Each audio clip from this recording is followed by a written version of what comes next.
ये तो प्रधानमंत्री बनेगा। हाँ तो बन जाए, पढ़ लिखा तो निकाय का थी।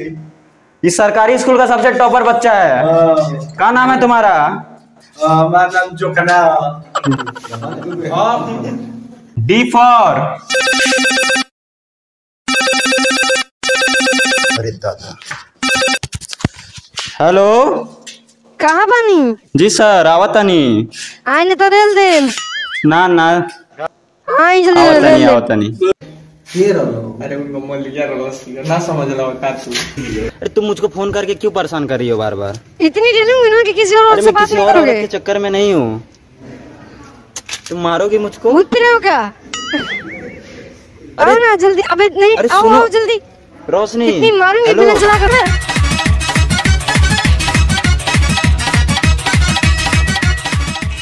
अरे दादा आज तो बुझा तब बड़ी मारी हमरा के।